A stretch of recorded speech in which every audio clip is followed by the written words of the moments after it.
5, 4, 3, 2, 1. How about we do it again? 6, 7, 4, 3, 2, 1. I think I followed it. Okay, let's try one more I time. definitely.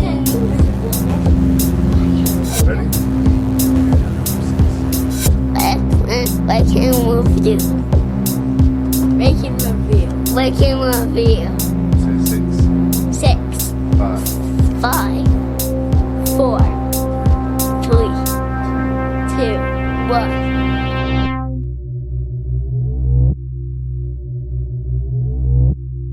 Greetings, valued Rank and Review listeners. This is the voice of your host and random Canadian, Larry Parsons, and you found yourself at the beginning of a 2-part Rank and Review special episode on the subject of Mission Impossible, the whole Tom Cruise Mission Impossible franchise. I have a weird history with the franchise in that I saw the first 2 movies when they were new and in theaters and was kind of underimpressed by them, and I just decided not to carry on. Everybody was telling me, no, the 3rd one's really good, the 4th one's really good, and I still felt like I was fooled twice. But once the Rank and Review podcast came about, I thought to myself, once the entire Mission Impossible series is done, or I believe it's as done as it's going to be for the time being, let's do it on Rank and Review. And I can be proven wrong by everyone else because I've just heard nothing but extraordinary things about the entire franchise as it's gone on. And this has been years in the making, and here we are. I had the thought like over 10 years ago, maybe, something like this. And now with Final Reckoning, having sort of petered out in theaters, I think that we can call the franchise closed for the time being. Not that there might not be a legacy sequel or a new incarnation of Mission Impossible, but here we sit, and I'm finally going to watch them. So not only is this going to be an assessment of the entire franchise, but other than the first 2, it's going to be a first watch from me. I'm going to be absolutely naked and innocent going in to these Mission Impossible movies. And the Beckmann, Lee Beckmann, is going to help me get through this interesting franchise. I'm hoping to be interesting franchise, and we're going to do 1 review a week as we're recording them. So 2 months will go by over the course of the recordings to squeeze into these 2 episodes. So I don't know. I'm hoping that it'll be a good time for me and consequently a good time for my listeners. So that's where we're sitting. You should go into the episodes with the understanding that there will be swears and spoilers for the Mission Impossible movies. And my guess is that they're kind of reliant on their reveals and their, double crosses. So maybe don't do what I did. Maybe watch the movies before you dive into the deep end of the podcasting. Please send your feedback to ranknreview@gmail.com. That's ranknreview@gmail.com. Check out the website at ranknreview.ca. Maybe check out the YouTube permutation of Rank and Review. If you put your own ranks beneath the episodes, or just like it, or subscribe, or like to any of the videos, this just helps get more traffic to the site. And there's very little traffic, let's be real, on the site, so any help would be greatly appreciated at this point. But I've talked too much. This is a podcast episode about action, not exposition. So buckle up for the first half of the Rank and Review Mission Impossible attack. Let's do this.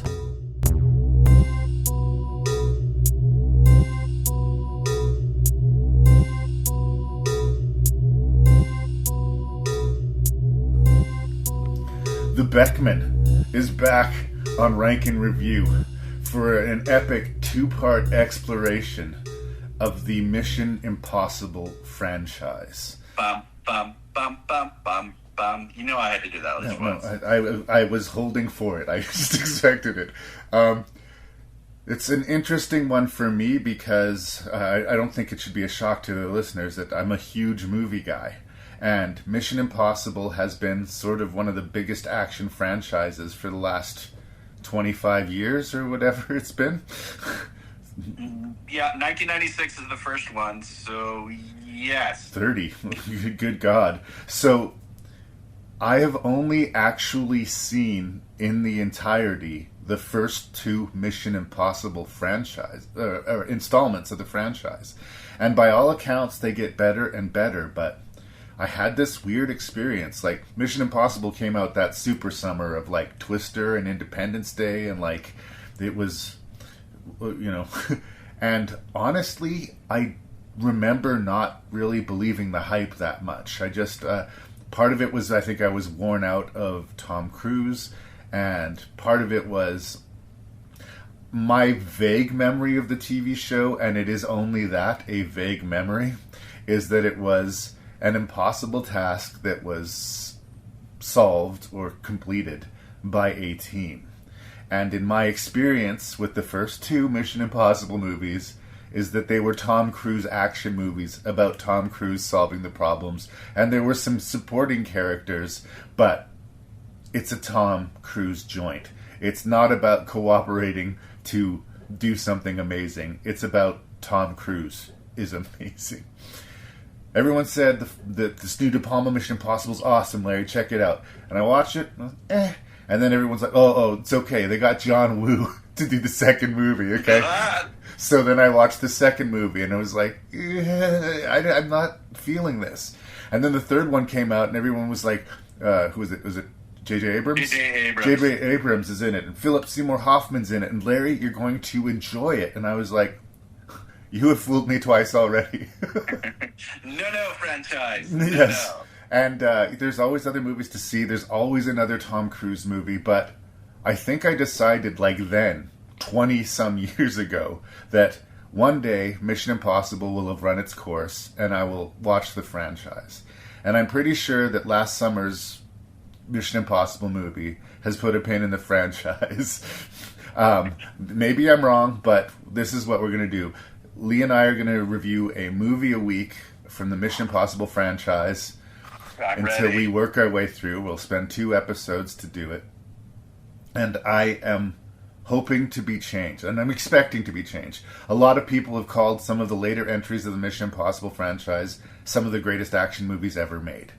And I have sort of softened on... It wasn't ever that I didn't like or didn't respect Tom Cruise, but after a while it just, for some reason, became sort of difficult for me to get excited about the next Tom Cruise thriller, because there was always another Tom Cruise thriller to look forward to. So that's my troubled history with Mission Impossible. What is yours? Trouble is not the word I would use, but I will agree that your enjoyment or hatred factor will depend on how much you can tolerate or you enjoy Tom Cruise. The worst thing he ever did for his career was tell the world that he was a Scientologist and then promote it. Because at that point, like, the veil had been lifted, and we soon discovered how crazy and controlling Tom Cruise is. This is a theme that does come up quite a bit in this series. I will talk about it because other actors have since come out and gone, he is not the nice guy that everyone, that like the image he tries to project. No. But I will give this, though. The man did save Hollywood at a point where movies were literally dying. Like there was a critical point, and even though it was a different franchise that gives them the sort of signal to, Tom Cruise, I think, is the last of the real Hollywood movie stars, where there was a time where even if he was wrong for the part, if you got Tom Cruise in it, they would give it to him, a la like Interview with the Vampire. He was fine in that movie. People give him a really hard time about that movie. I think he's good in it. He's good. I could think of some other actors I would put in it, but he's not terrible. And the movie's not terrible either. But around this time, let's say that, you wanted to do with Mice and Men and Tom Cruise wanted to be Lenny. Tom Cruise was Lenny. Yeah, he could just do whatever he wanted. Yeah, and he does, much like Jackie Chan, he does amazing stunts. I mean, I'm sure they CGI certain belt buckles, but the fact that, and they get even more and more ridiculous, these action stunt set pieces. You would really compare him to Jackie Chan? Seriously? Not at the same level because Jackie Chan, He's a does martial more artist, stunts, but I'm yeah. talking about Hollywood stars that part of their, bread and butter, what you're seeing for is these elaborate stunts. And considering that, like, CGI comes in very much, like, the first one, CGI was just starting to come in. A lot of the stunts now are like CGI. Like, you might have Ryan Gosling jump off a car, but he's jumping into a giant airbag that is CGI'd out. And where Tom Cruise, when you see him climbing a mountain, that's him climbing a mountain. Yes, there might be CGI things taken away, but Tom, like, he breaks bones in this series. Yeah. So I'm going to give props. Like, there's a skydiving sequence later in the series, which is impressive. Yeah. We'll talk about it later, but there are some action scenes or sequences where I go, yeah, you know what? Good on you. Is he at the level of Jackie Chan? No. I would never make that comparison. He does his own stunts as much as possible, and I can respect that. But as far as his physical agility and skill, Jackie Chan is just on a different level as far as I'm concerned. But I understand what you're saying. With you, but you have not seen Rogue Nation and Fallout. It's true. And at that point, you will go, you know what? Okay. Impressive. I'm ready to be convinced on that because you're right. Anyways, I've only I seen also want to talk about one of the running gags, and like the film itself does satirize this by the end. One of the running jokes of the franchise is how much Tom Cruise runs in the film series. It is actively clocked.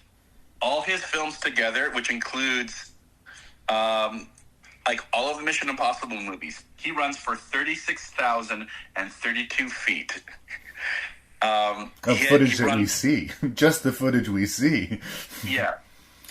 No, he runs in this collectively throughout the series. He runs for 7 minutes and 54 seconds, which there's 8 of them, I do believe.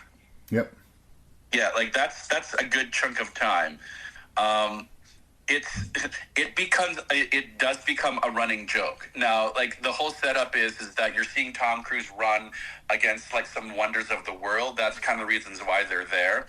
But it, like, you either actively groan or laugh when you see it. There are running jokes throughout this movie. Literally running jokes. The thing is that might be part of the issue that I had and maybe will have with the Mission Impossible. How about Tom Cruise's ego it is. I mean, you're Tom Cruise, and you've been Tom Cruise since the mid-'80s. You have literally nothing to prove, but he is desperate to prove how Tom Cruise he is at all times.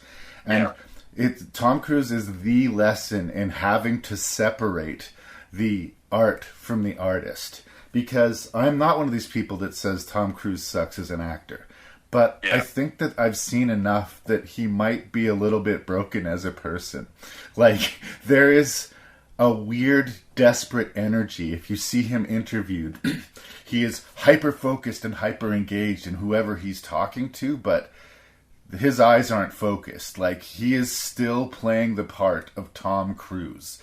And he's been doing it for so long, I wonder if he knows who the actual Tom Cruise is anymore. But I can see him crying on his big pillow of money going, nobody really likes me. That's right. Well, like, or it's all going to disappear tomorrow or whatever. But it's up there with the Mel Gibson thing. I have my friend Chris Tomic, who's a big fan of Mel Gibson, but he has to drive this line. He's like, I enjoy watching Mel Gibson on screen. There's just something about that. I just have to look away from, like, everything else about Mel Gibson. Well, like I said, the worst thing he ever did was, like, reveal to the world that, like, he's, like, second in the Scientology. Have you ever seen that? I would disagree, Lee, that it's the worst thing. If you believe in something and you want to share that, you can do that. I think the decision was defining yourself that way. And also just being surrounded constantly by sycophantic servants, which is really what it is. It absolutely has morphed his perspective of reality to a negative degree, which is why I can enjoy Tom Cruise playing a part, but have real concerns and questions about Tom Cruise the guy. But like I said, I think he's a great actor. I just talked about Minority Report when we did the Spielberg thing. He is fantastic in Minority Report. Like, he is fantastic. He is a capable performer, and he's one of the few actors, like you said, that can put butts in seats. So we just have to kind of put up with his psychosis and...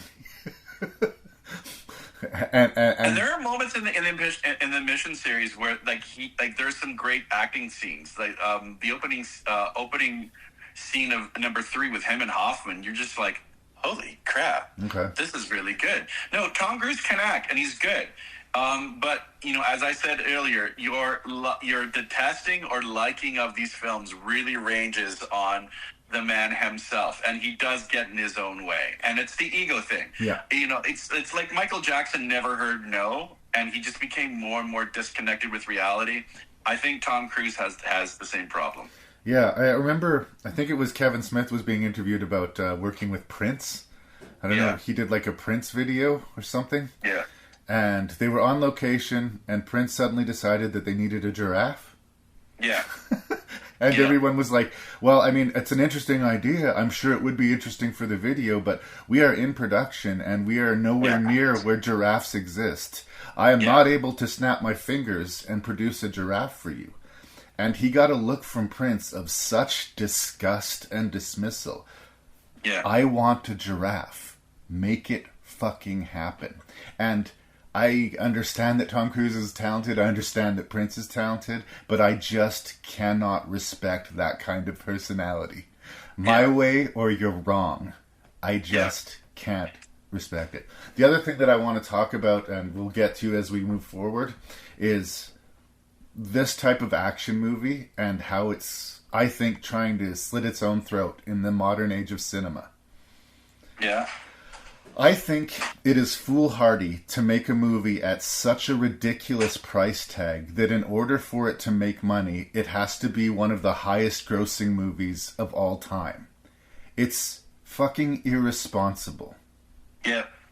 And I don't know what they all are, but I know that the budget's ballooned, and that's, in the end, what would kill the series. Like, I think really good looking movies can be made at a quarter the price. Everybody's got Predator on the brain right now. It kind of blew my mind that the Predators movie with Adrian Brody, $40 million movie. Don't spend $275 million on a movie. It's just stupid. And they seem to do it just for the sake of doing it. You can give us the spectacle, you can give us the scale, and as long as you're telling a good story, I think the people will show up. And I think that the people would have shown up for the last Mission Impossible significantly, but the movie needed to make $1.5 billion to be considered profitable. Like, they killed their own franchise. I don't think it's that the world is done with Mission Impossible. I think Mission Impossible just felt the need to become so big and so bloated that it kind of killed itself. Now, that seems a little disingenuous considering I haven't watched all of the Mission Impossible movies yet, but I do think the ballooning budgets are a big part of Hollywood's problem right now, and I do think that the Mission Impossible series is emblematic of that. I do wonder, and they talk about the making of this of Ishtar, that the money, like these ballooning budgets, sometimes have nothing to do with what actually shows up on screen. It's the extra perks that these Hollywood stars demand. Whether it's, you get like 2 trailers and like your own personal barbecue and satellite dish. Cruise commands $20 million still per picture, even plus more. A percentage, I would guess. Yeah. $20 million just to be in the movie, plus a percentage of the box office. He's the kind of star that if he wants to go shopping, he tells, the mall, an hour before, clear everyone out so me and my kid can have this time alone. Yeah, he just doesn't live in the real world at all. And I think it's broken him as a person. But he remains a good actor. Anyways, Mission Impossible. Yeah, I just wanted to get the Tom Cruise conversation out of the way because I don't want to have the Tom Cruise conversation for every movie, right? Oh, no, but the thing is that we are going to have the Tom Cruise conversation because we're going to be critical. It's going to be, okay. But you know what? He was smart enough to realize this starting with the third one. Anyways, but we'll talk about to that be later. continued. Is there anything you would like to say about the Mission Impossible franchise before we dive into the project? Tom Cruise! That's all I can say. Oh, Tom. Good morning, Mr. Phelps. This is your mission should you choose to accept it.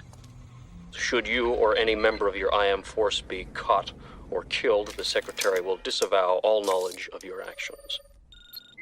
Ethan Hunt will be your point man, as usual. Good luck, Jim.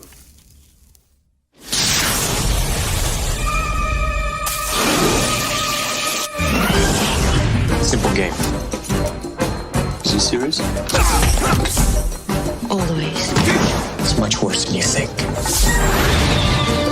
We're being ambushed. Abort, that's an order.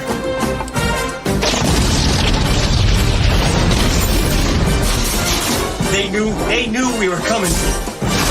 Do you read me? I don't care how he did it. I want to know why he did it. You're worried about me. Why you survived. I'm sure we can find something I have that you need. So I've always felt like I've been the guy who was too hard on Mission Impossible. Whenever it comes up, I'm kind of okay with it, but not in any way enthusiastic about it. And friends of ours just feel differently. I was just talking to our friend Paxton about it yesterday, and he was basing it on his memory of the movie, but he has good, fond memories of Mission Impossible. So part of it might have been my Tom Cruise fatigue starting to settle in, like for the first time in the mid-90s. But yeah. I think upon watching it again, here's my other complaint. They had the pick of the litter of Hollywood to cast in this movie, and they did. Ving Rhames, hot off of Pulp Fiction. What's his face from The Professional? Jean Reno, hot off The Professional. Who can we get? They'll definitely do the movie. Let's have them. Brian. They had what's her name? She's a British actor. Emmanuel Biert. She's French, but the other one. Kristen Scott Thomas. Kristen Scott Thomas, yeah. And Vanessa Redgrave. Amelia Estevez. Vanessa Redgrave, right? They have a crazy cast. They have a crazy good director. And, okay, let's look at the screenplay. David Koepp, who runs Hot and Cold, let's be real. Robert Towne, who wrote fucking Chinatown, right? And Steven Zaillian. You have these writers, you have this director coming off of something of a career rebound with Carlito's Way. You got Tom Cruise, the biggest draw, as far as butts and seats in Hollywood at the time. An amazing cast. On paper, this movie is just incredible. And I don't think it's incredible. I just don't. I think I will give it better than fine. I think before I rewatched the movie, I might have given it one of Rank and Review's dismissives. It's fine. I will say it's solid, but considering the pedigree going into this, I can't help but walk away somewhat disappointed. Okay. It's not about a team. It's about Tom Cruise. And in the summer of dumb blockbusters, like I said in the introduction, this was the summer of Independence Day and Twister and the fun dumb blockbusters. Independence Day was gloriously simplistic and it knew it was dumb. Twister was a special effects showcase and it knew it was dumb. Mission Impossible is a dumb action movie that doesn't know how dumb it is. And that hurt my feelings. But I have to say, well, again, it's just the lack of awareness about it. This is supposed to be, it's presenting as super smart and espionage and who's the mole and who's betraying who. And the movie is kind of dumb. I will bring up specific points, but it's nowhere near as smart as it presents itself. It's way closer to being a science fiction movie than it is a spy movie. It has momentum and it has good acting, but it just it gets what, sorry? Henry Snaresy? Cerny. I was going to talk to about our Canadian boy because I think he acquits himself very well here. But I don't know. I cannot, after revisiting it, this is probably my third or fourth time watching the movie now since 1996, and I I've gotten to the point where I understand what other people saw in it, and I can appreciate the great technical filmmaking and the De Palma sequences, but I just don't believe the hype, and I kind of never have. It's okay. Where does Lee Beckmann land on Mission Impossible? I've got hurt feelings. Sorry. But as soon as you said hurt feelings, that just popped into my head. It's, as a Hollywood blockbuster, yeah, overall it's fine. It's the closest to the TV series. Really? Out of all of the movies. That has got to be a big ouch, but okay. Because most of the Mission Impossible episodes were heist stories, and this is a heist story at its core. Yes, it's got that whole John Le Carre, Ian Fleming, there's a mole somewhere. So there's a level of paranoia that I enjoyed throughout the movie. It does have a pretty impressive cast, but it is silly. Does it know that it's silly?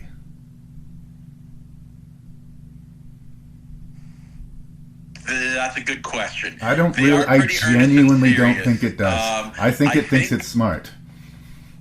I do think they let the big reveal too early. To me, that was sort of the big criticism I had, is that they reveal the mole too early. Should we do some plot? Yes. A bunch of spies are assigned to go secure a package, and Tom Cruise's entire team gets wiped out in the opening movie, opening moments of the movie. And it turns out, yes, Henry Czerny, great Canadian actor, getting a high-profile role in a big action movie and doing very well with it. In a lot of ways, what he's doing is quote-unquote right, but he's so sleazy and shitty about it that we can't cheer for him, and we want to cheer for Tom Cruise. But objectively, he's trying to unseat corruption within, the CIA or whatever 3-letter organization that he's representing. And so Tom Cruise has to go kind of rogue and figure out who actually put him in this position and convince the powers that be that he's not this mole that they are convinced that he is. And this involves having to steal data with floppy disks from... yes. The technology... Like, this is 96, so the technology that's used in this movie dated at the time is laughably bad. But yes. So again, we get the heist sequence where he has to go to the most secure building in the world and steal something, and there's and Langley, the CIA headquarters. Yes. So I always remembered the opening sequence because I valued watching Emilio Estevez get his head squished. That was a plus for the movie. Thank you, movie, for killing Emilio. But don't understand the Emilio hate, but okay. But if you were a fan of the series, like some of those were named characters from the series. The character that John Voight plays in this was the hero and main character of the series. Yes. And they threw that all away so it can be a Tom Cruise franchise. Well, and I'm glad I don't have close ties to the series. With that comment, but okay. Really? I honestly, I'm not a big fan of the series, and for that reason, I think I was able to look past it. But I think if it was sacred ground to you, it would be hurtful. There were people angry by it. I think it was actually a really good move, because at that point, you're trying to figure out who the mole is, and to have the hero, even though, because there's 2 iterations of Mission Impossible. There's the one in the 60s, and then they brought it back in the 80s. And the Jim Phelps character at the end of the 80s one is considered dead. We don't see him, but it's mentioned that he has since passed on. You also got to keep in mind, and Robert Towne was really good for foreshadowing this. You have to remember the Cold War was but 8 years done at this point, so we couldn't hate the Russians anymore. It would be easy to have sort of the enemy spies or whatever, the Russians, but we wanted to like them at this point. So the fact that he had the spooks, the spies, create the enemy, i.e. that it was actually Jim Phelps who was the master puppet, the antagonist all along, I think was a pretty. It was a great twist. I thought. I don't know. Again, I'm not as attached to the series as clearly. Like, you obviously already with those lines know more about the series than I do. But I don't know. It would be like if they did a movie version of Battlestar Galactica, and in the first 10 minutes they killed every character except for Adama. Yeah. No, don't I do get that. It. Like, there were people Don't generally do that. angry, but I thought it was a cool move to have him as the bad guy. I mean, not soon after America went back to Iraq looking for those weapons of mass destruction, and they weren't there, which is why I kind of go, good on you, Robert Towne and David Koepp, who apparently, like, they were fighting back and forth, like him and De Palma and Cruise. They talk about this during the making, like they called it the war room, where they were throwing all these ideas, and like De Palma wanted this one ending, but Cruise wanted another.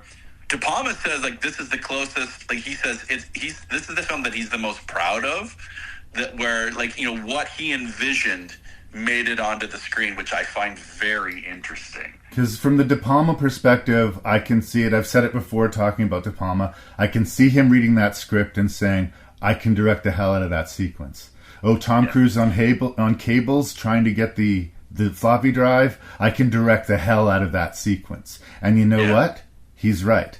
But much like, say, Snake Eyes or some of his other movies that are sort of built around big sort of directorial pieces, it really feels like he's less interested in the interstitial stuff, you know?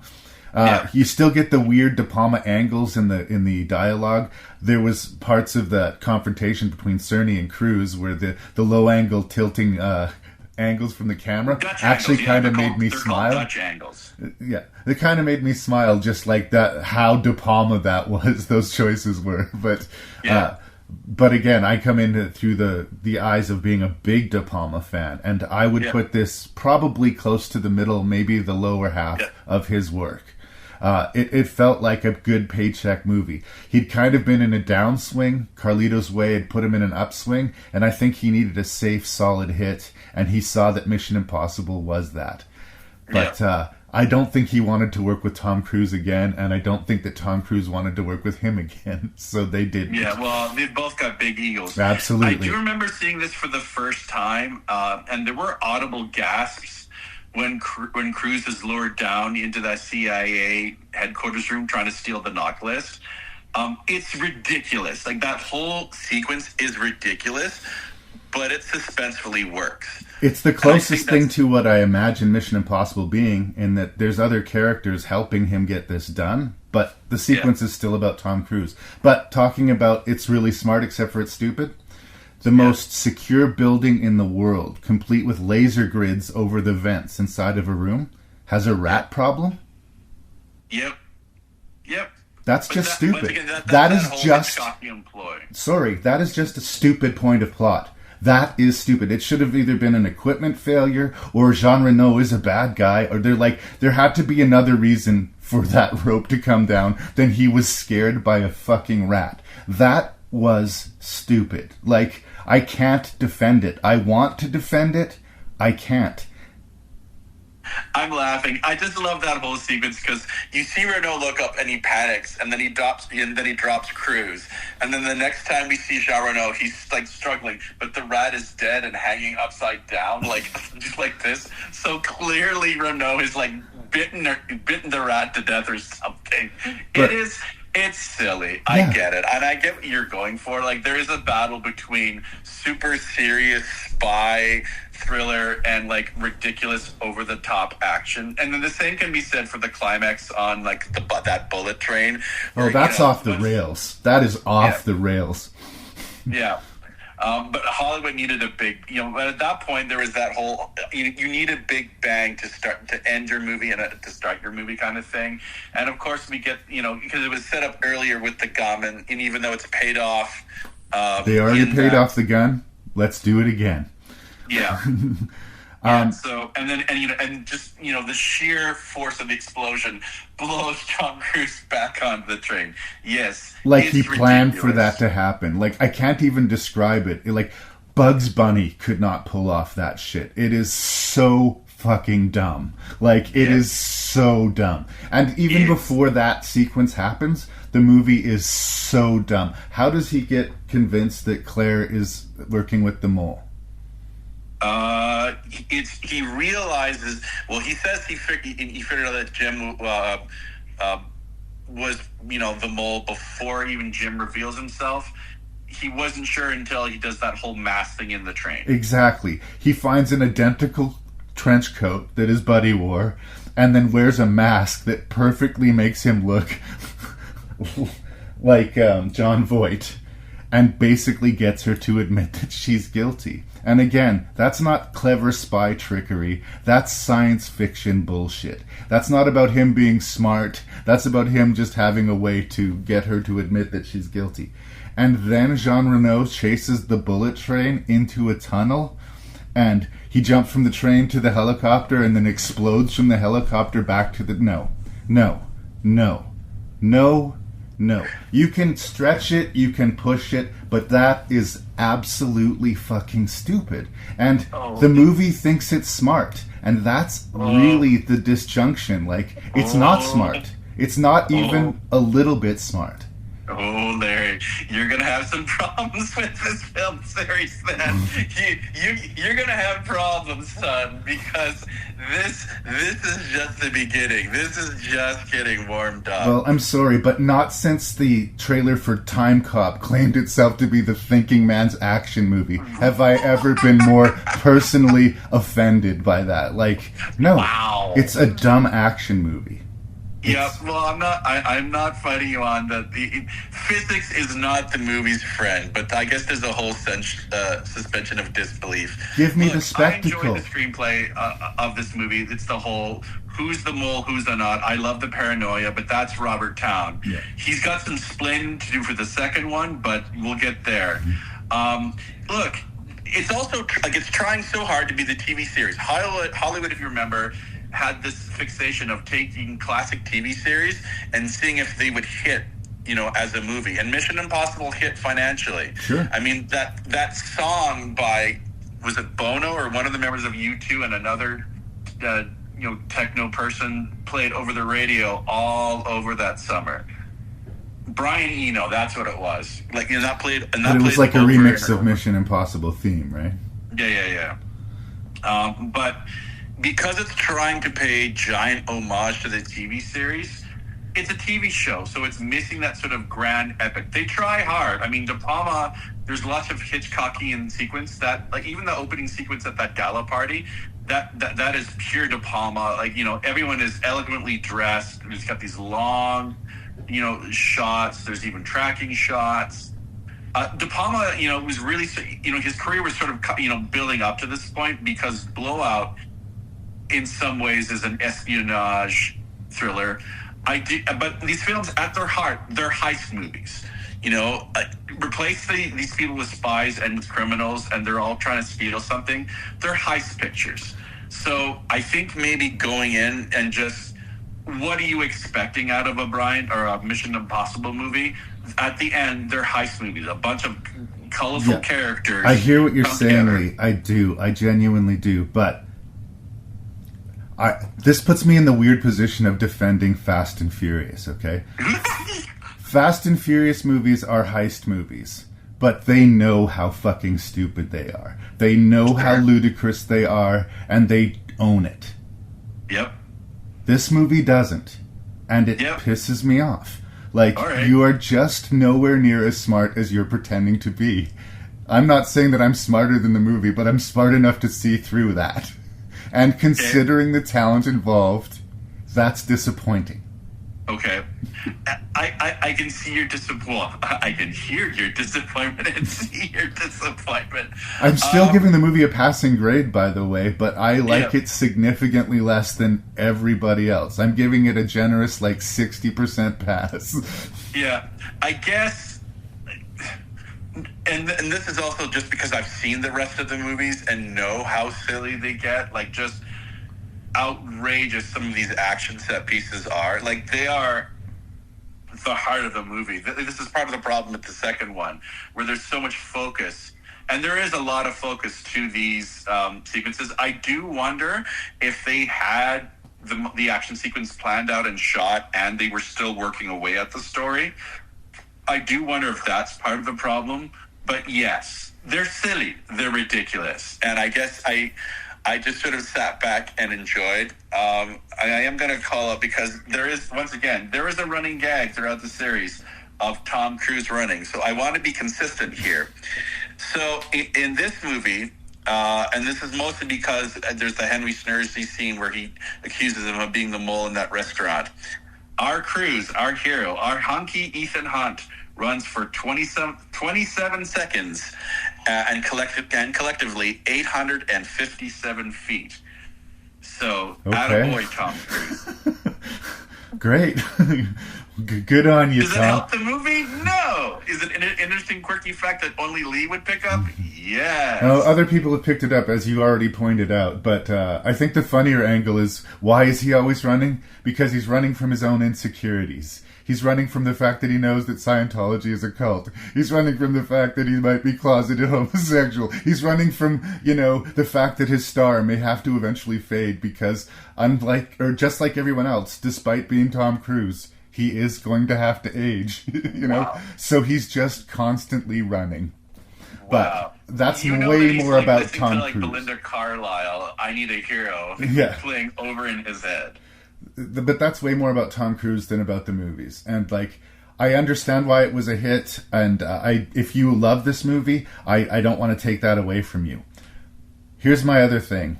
It is the establishing film. It's the De Palma, the single De Palma entry in the series. I don't know a lot of hardcore Mission Impossible fans, but do you think anybody considers this the best Mission Impossible movie? No. No. Not one person. Just saying. No, but Fallout and Rogue Nation hadn't been made yet. Of course. But it just... I don't know if it's held its weight with time. It definitely birthed the franchise, and deservedly so. It made enough money. And again, Tom Cruise is good in the movie, but it's okay, you guys. I think everybody needs to calm down a little bit about... Maybe I need to calm down a little bit about how bad it is, but everybody else needs to calm down about how great it is, because I thought it was overhyped. I love your passion of not liking this movie. I had a conversation with a mutual friend that sometimes it's good to let to have that cathartic moment just sort of come out of how much you had problems with this movie. Hurt your feelings is a little harsh. Well, whatever. Do you know what I'm talking about, though? When a movie really thinks it's clever, it's like it's got this twist in its back pocket, and they just feel like they're going to blow your mind with it, but it's so fucking obvious that you just end up being embarrassed for them. Yeah. Well, the second that John Voight shows up again after everything you said, I'm like, Why are you still in the movie? Because you're clearly the bad guy. Yeah. No. Honestly, if the third act made a little bit more sense, or it was at least equal to the simple, dumb fun of the rest of the movie, I might have liked it more. But I really do think it goes off the rails in the third act. In an entertaining, goofy way, but in a very real way. Is there anything else you want to say about Mission Impossible 96? Have we addressed your Emilio hate on this podcast? Oh, it's been brought up before. Okay, so we don't need to have this again. I felt bad for Emilio. I mean, he dies really well once again, and it is funny because I don't think you're the only Emilio hater. I remember the clear memory of people hooting and hollering when Emilio died, and I'm like, damn, man. Look, he'll always have Free Jack. Yes. Look, my argument against Emilio has never been a real salient one. I watched one of his first directorial movies when I was young. I think it's called Wisdom. Yeah, it's a bad movie. It taught me what a pretentious, self-indulgent movie was. Yes. He was always my least favorite of the Brat Pack team, and I think between he and his brother Charlie, and this sucks to say, but I think it's true, Charlie Sheen might have had a career if not for the fact that his dad was born and raised in Hollywood. I don't think but Emilio... if you watch the Charlie Sheen documentary, Emilio had earned his stripes first. Sure. I'm just saying between the two of them, without their daddy, Sheen might have been a star. Emilio, no. I feel like he's taken somebody else's seat. Emilio was first to hit, I would add. True. He had a couple movies before Charlie even entered the scene. So I'm going to call... And Charlie even said, he saw how his brother Emilio hit off. And Emilio even kept his original name, which is why I'll defend Emilio before I'll defend Charlie. But these are weak arguments. We've kind of left the track of the movie, but... Fine. Charlie Sheen's high watermark is Platoon. Emilio's high watermark is what? Young Guns? The Breakfast Club? I rest my case. Well, Mr. Hunt, I don't quite know where to begin. You know me? No. Should I? She's got no training for this kind of thing. But to go to bed with a man like him, she's a woman. She's got all the training she needs.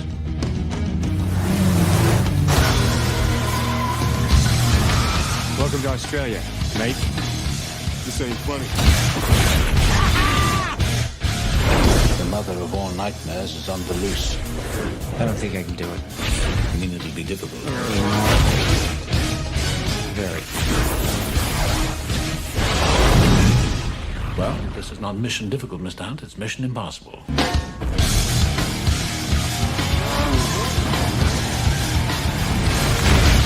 Difficult should be a walk in the park for you.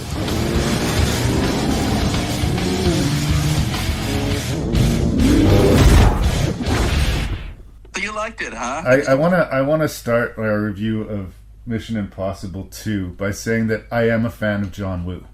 I am. But I cannot sugarcoat it. I had a memory of this movie from seeing it in the 90s and me just walking away saying, I am not a fan of Mission Impossible. I've been disappointed by 2 movies in a row. But I have to say, rewatching Mission Impossible 2, it makes Mission Impossible 1 look so much better. Yeah. And despite visionary filmmaker John Woo being at the helm, it is terrible. It's a terrible movie that it moves incredibly slow, that doesn't really have, memorable action sequences. There's an endless, very John Woo action scene at the end. But, going into the movie, I was remembering, I remember shockingly little about this movie. And I'm a defender of John Woo, by the way. Even some of his rickety American productions, like Broken Arrow or the Jean-Claude movie that we call Hard Target, they're not amazing movies, but they do accent his strengths as a director. Sure. But this movie is cringy. It has genuine cringe to it. And I remember looking at it when Thandie Newton is being asked to reconnect with her old boyfriend, going undercover with the MI6 team to, stop him from selling this evil plague that could be unleashed upon the world to the highest bidder, whatever. I realized we were almost an hour into the movie and there hadn't been much by way of action. There'd been a scene where Thandie Newton proved that she was a skilled thief, and there'd been a scene with Tom Cruise climbing on the side of a mountain. But for a Mission Impossible movie, where's the fucking action? Don't forget the almost quite sex scenes involving the 2 cars, even though the actors don't they're in separate cars. There was that action sequence there, but we'll get there. Keep going, Larry. It's a car chase, but it's a flirt. There's very little stakes. Oh, it's not flirt. It's bound chicka wow banging. But sure. Go ahead. But it's about the sexual chemistry and the kinetic energy of the car chase, but there's no stakes to it. Do you think at any point either of them are going to be seriously hurt? No. No. So there's no stakes. This is just an establishing moment for the characters. Really, the action is the last half an hour of the movie, and it gets boring pretty quickly. I feel bad. The guy who played the main villain in this could have been Wolverine if not for this movie. He was cast as Wolverine. Scott, yep. Yeah, and I think we got the Wolverine that we were supposed to get, but that's gotta hurt. That, you got to be in Mission Impossible 2 at the expense of being in all of the X-Men movies. Ouch, dude.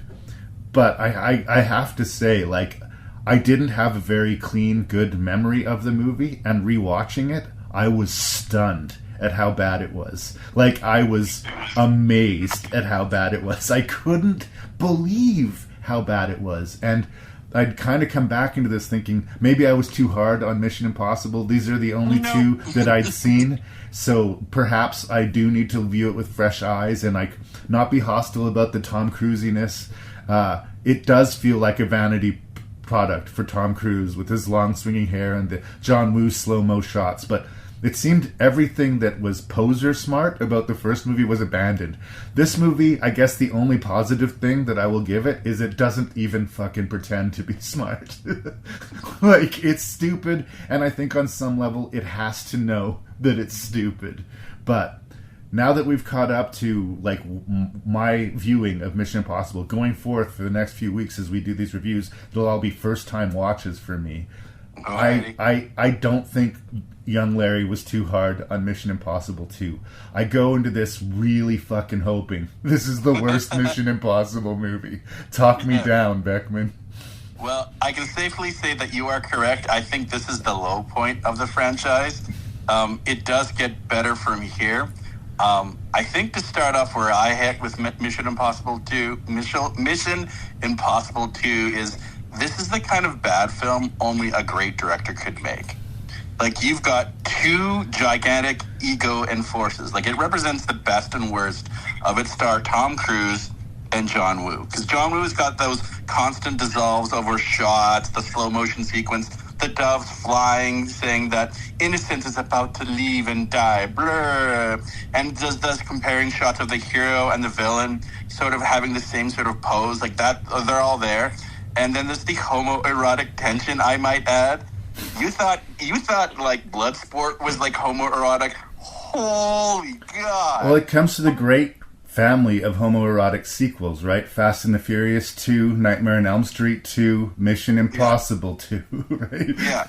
Like, I want to go straight to the end fight. And I also say this film actually, I love the rhythm of the film. I don't think it's slow. Oh, yeah? I do like, you know, the first part takes in Spain, and they've got the flamenco dancing with, you know, the palmas and everything, and that soundtrack. Like, that film, I will say, has a rhythm to it, like a dance, which I enjoy.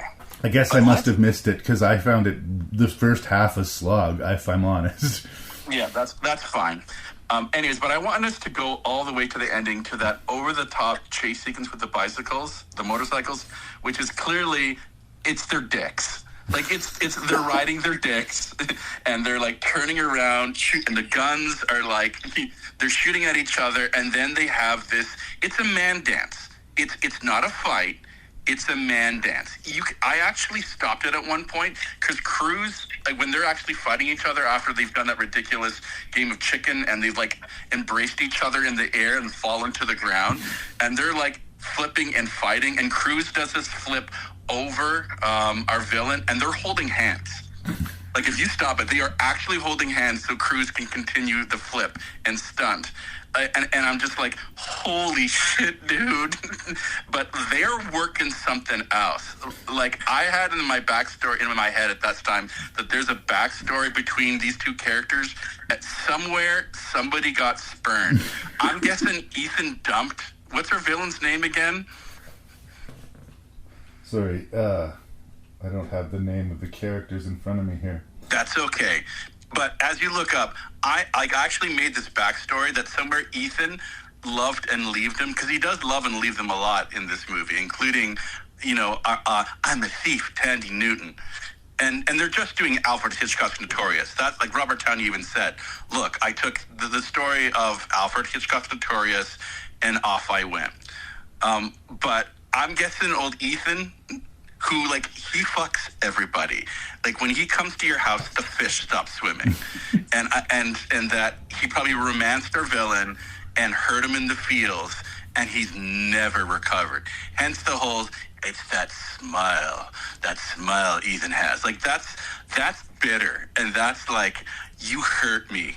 Well, They're working something out. Not since Billy Bob Thornton and Halle Berry decided to work things out in Monster Ball have I gone, whoo-wee. Doug Ray Scott plays Sean Ambrose, if it matters. Sean Ambrose, I there do we go. think that they tried to compensate for that by making him very heterosexual, Tom Cruise very heterosexual for the first half absolutely. of the movie. But there is a mutual respect that Doug Ray Scott seems to have for the Tom Cruise character that he doesn't have for anyone else in the movie. Oh, yeah. Oh, yeah. I also have to flag the John Woo-isms as being so John Woo that they actually took me out of it at the time. There's a shot where Tom Cruise is hiding up in the rafters, and you just see him look down, and there's a bird over his shoulder. Yeah. And I actually laughed at it. I was like, Jesus, John Woo, come on. Try harder. Yeah, but here's the thing about Woo. His movies are so melodramatic soap operas, and this is the kind of machismo that really only worked in the 80s and 90s. Even Hard Boiled, which is awesome, by the way. That character's called Tequila. Oh, yeah, Say with me now. The Killer. Tequila. It's two guys facing off against each other that are opposed and yet identical. He has made this movie several times before, significantly better. Yeah. Look, I think Tom Cruise at this point, because when he made this, he was at the top. And this movie was the highest grossing film of that year, just to make you even sadder, Larry. It's not a good movie. Yeah, but at this point, he had a contract with Paramount where he could make whatever he wanted. And if Tom Cruise wanted to make Pollyanna, a remake of Pollyanna, I'm sure they would have gone, I don't know, Tom, but it's you. And he could have made Pollyanna. Right. And so his ego was so out of control. With that long, flowy Tom Cruise elfish hair. That's another thing. I kept on thinking of the movie Legend. Right. Every time Tom Cruise, turned around and that beautiful brown hair just flocked. And I'm now starting to question my own heterosexuality a little bit here, but still. But it's that same attention to detail that we saw in Hard Target with the Jean-Claude mullet. They really wanted you to notice that they did this in a deliberate way. Yeah. Oh, yeah. But I guess with Hard Target, it was cheesy, so you could laugh at it. That I just went with it, where this is just aw, dude. And, they got away, even though Ving Rhames, and we never talked about him in the first Mission Impossible, and he is quite the recurring character throughout the series. He does get his scenes along with John Polson, but that's it. It's not really a team movie. It's all about the hunt. And what is to do with that whole rock climbing thing? It has nothing to do with the narrative. It's making Tom Cruise look awesome and virile. Yeah. And apparently, it drove the suits and John Woo crazy, because it was no, Tom, this is dangerous. And Tom's like, I'm going to do it anyways. Yeah. One of these days, it's going to be like The Crocodile Hunter, where, apparently Tom Cruise wants to make a movie in space. He is going to kill himself. Yeah. And in some ways, that's a shame, but it's going to be one of those, really? I'm not surprised. Yeah. No one knew exactly how it was going to happen, but everybody suspected it was going to happen. It was only a matter of time. But I think the differential that we'll see talking about the John Woo is that sometimes it works legitimately as over-the-top melodrama, and sometimes it works as schlocky cheese. Yeah. This is almost exclusively cringe. The stuff that's supposed to make Tom Cruise look cool makes me kind of feel embarrassed for him. Oh no, it's bad. And then the Limp Bizkit score starts kicking in, and you're just oh no. And honestly, this is how bad it was. I did it all for the Nookie for 2 weeks in my head. Thanks, Larry. No, I'm not gonna.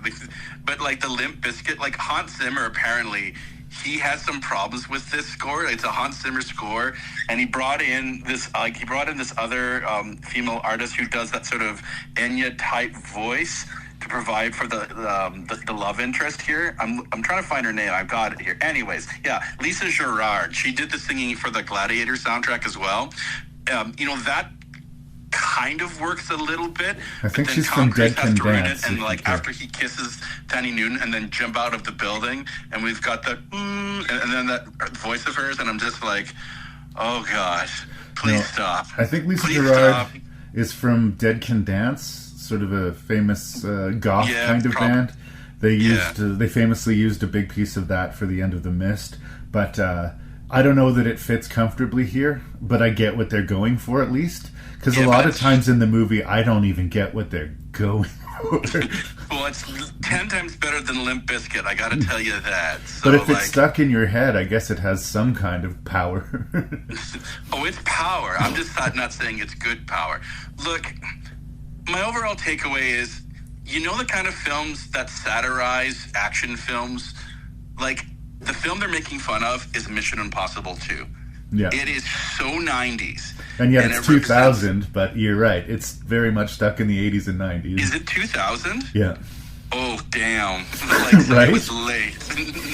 But, like, this is the film that, like, the satirists would make fun of. They're like, okay, case in point, Mission Impossible 2. And that they could make something this cringe so unself-consciously is kind of interesting, too. Well, that's the whole, this is only a bad movie a good director can make, because there's talent up on the screen. As much as I was laughing at the motorcycle fight and the whole, like, straight knife to an eye, that end fight sequence, like, I thought that was well put together. It's just so over the top ridiculous that you can't, the stakes aren't real. It's so ridiculous.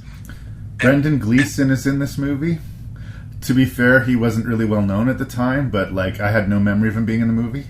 Anthony Hopkins is in this movie in an uncredited way. I've noticed he's not mentioned on IMDb, but unless I fell asleep and dreamed it, Anthony Hopkins is in 2 scenes of this movie. Yeah. He showed up for 2 or 3 days and got a paycheck. Yeah. Here's something else about this movie, which I've long suspected about the Mission Impossible movies. They had their action sequence planned out and, like, ready to go long before they had a script. Right. So they had their action scenes good to go, and then, all right, so what's our villain, what's our story, and we'll put it in along this way. And you can tell. Like, it's such cobbled together. And like I said, it's a ripoff of Hitchcock's Notorious, which, I mean, the woman is this whole sexual object. Poor Tandy Newton has to swallow some awful lines. I'm a thief. Oh, God. Apparently there's a story where she talks about that Tom was, like, just unbearable. They were trying to nail the scene, and he was getting more and more frustrated where they reversed the roles and everything. And she does, you know, after some time says, you know, God bless him. He was trying, but apparently he was quite the control freak. I can feel that in this movie. Like he's trying so hard. Well, that's the thing I've often wondered, and I will hope to get into as we move forward. He was picking interesting directors to make these Mission Impossible movies, but he almost never would work with any of them again.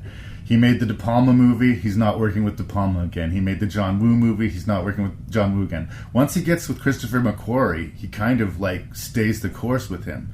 Is that because he's that impressed and confident in Christopher McQuarrie? Or is that because McQuarrie is a yes man? I mean, I don't know. I don't know. Hard to say. But, I mean, they've made 5 movies together, so obviously the relationship works. John Woo was already, like, they were impressed with Woo's work that he was all ready to go with the 3rd film. And then something happened, and they got J.J. Abrams for the next one. I know the crews wanted a different director and a different feel for each film. And so far, I mean, success in that regard. Yeah. But damn! Well, also, look, there had been some, like, especially the American Woo films, there had been some misses. Paycheck wasn't good, and for the longest time I assumed Wind Talkers was the worst John Woo movie maybe ever. It's certainly the worst of his American movies. Upon rewatching Mission Impossible 2, I might have to reassess. Yeah. Oh, I know. Before we leave, and there's this theory on the internet, and God bless the internet for this, that the films that he runs longer in are more critically appraised. And so he runs the shortest in this movie. Cruise runs for 640 feet and 23 seconds in this movie. It's the shortest amount of time that Tom Cruise runs.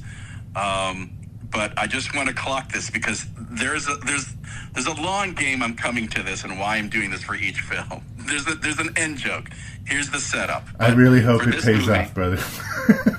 I hope so too. This could flop, but just for note here, he runs for 640 feet and 23 seconds in this movie, the shortest running time for Ethan Hunt. Well, that might be the most interesting thing about the movie, which is fucking devastating. Ouch.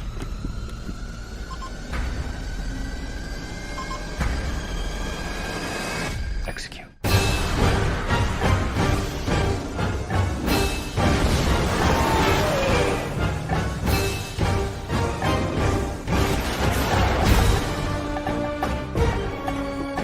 Such a nice car. Do it.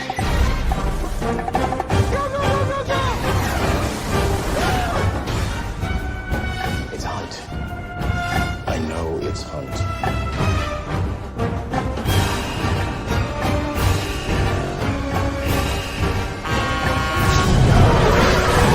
You'll never get what you want! You don't think I'll do it?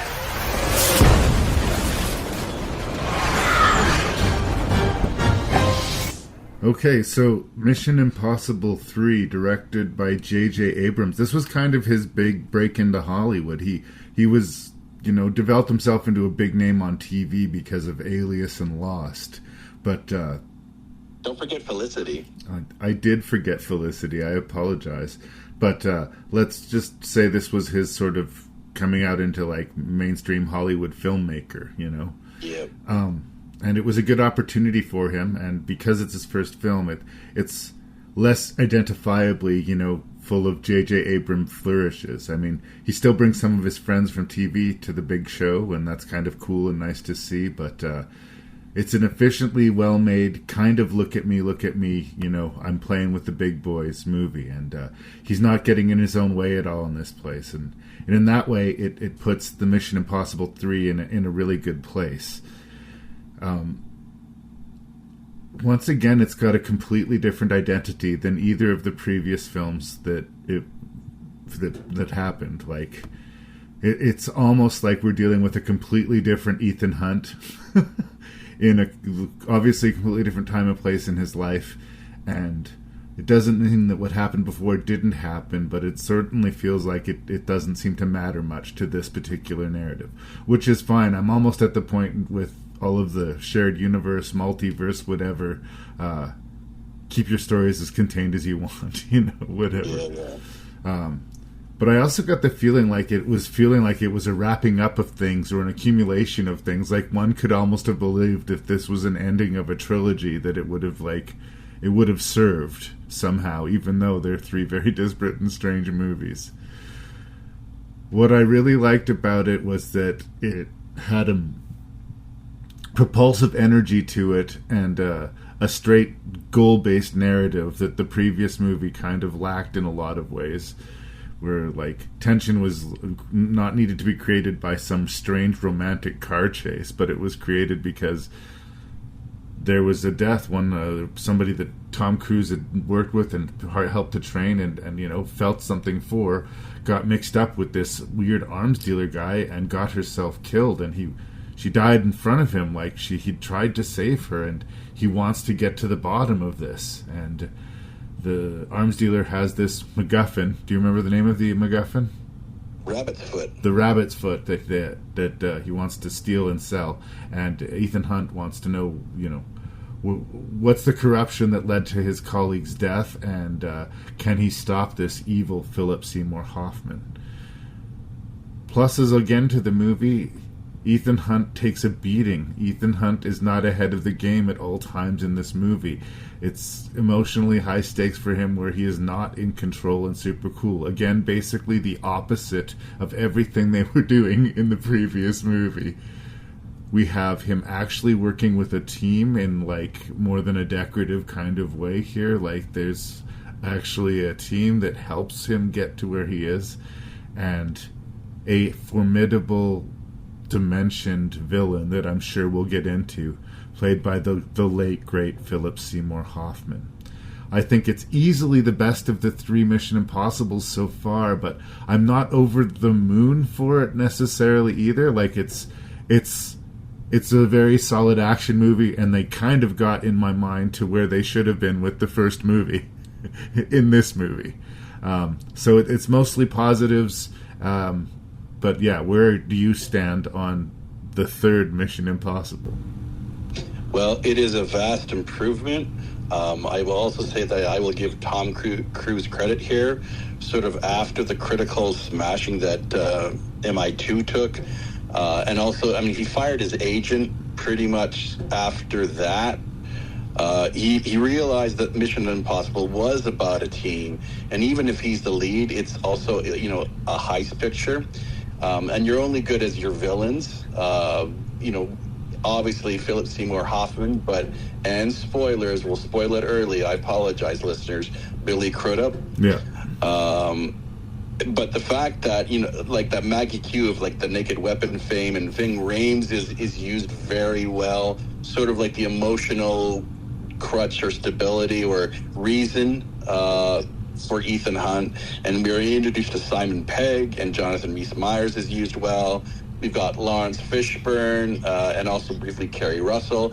I also think the pathos is a lot more realistic. Like the fact that they had Ethan trying to be a family man and really struggle with that duality of trying to be this amazing agent, but also having a family life. And I think, realizing that, Luther keeps on telling them it's not going to work.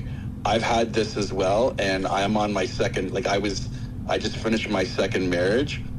That, I think, is very palpable and real, and it allows us to really sort of gravitate toward Ethan and his struggles, because he does get beat up really badly in this film. And that whole relationship with him and Michelle Monaghan, it just made the stakes feel a lot greater. Since Mission Impossible is also trying to be like the James Bond series for Tom Cruise, most of these films start off with a big action piece, and the fact that it starts off with a really intense acting scene where Cruise goes to the whole pleading, threatening, reasoning, back to pleading with Owen Davian at the beginning, it subverted expectations. I was waiting for a big action set piece, and we got this really well written, really well acted by all of them, but especially Cruise. I went, good for you, Mission Impossible. It's a double-edged sword, I believe, starting your narrative in that sort of noir way. We're in the middle of things, but we'll catch you up and then go past it. It's one of those things that either works or it doesn't, but it, in some way, it gives you a really sharp, high drama starting point, but it also tells us enough information to know almost too much too soon. Yeah. What we're also getting here, and I don't know if the filmmaker, I know that definitely the audience, but also I don't know if the filmmakers realize this. Like maybe there was a master plan. Obviously, it depended on like all the box office receipts, but going forward, things from each film are set up. They're used quite a bit for the last two Dead Reckoning films. So, spoilers: the rabbit's foot does come up again. It comes up again, and that's all I want to say about that. I liked it quite a bit. I liked that they got away from the whole James Bond misogyny that kind of plagued Mission Impossible 2. And I think this is like an 80s, 90s staple, like that Clint Eastwood made famous, the lone wolf, sexy man, archetype that was alive in the 80s and 90s. I think we started to see the end of that in the 90s somewhat. Keanu Reeves had speed at that point, and so that action hero was really starting to change, where it wasn't this quite lone wolf mentality.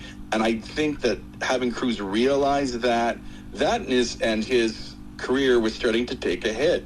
At this point, he got divorced from Nicole Kidman. We have that joke at the end of the film where the whole team is doing that, mocking that whole Tom Cruise jumping on the couch that happened on Oprah.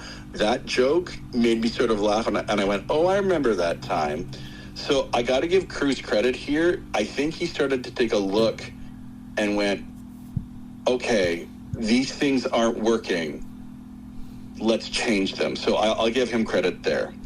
I also like that the action pieces get bigger and bigger as the film goes along. I think it. I hate the sexual reference. It shoots its load kind of early with that Shanghai skyscraper action piece. It never quite recover after that, although they try really hard with that running climax.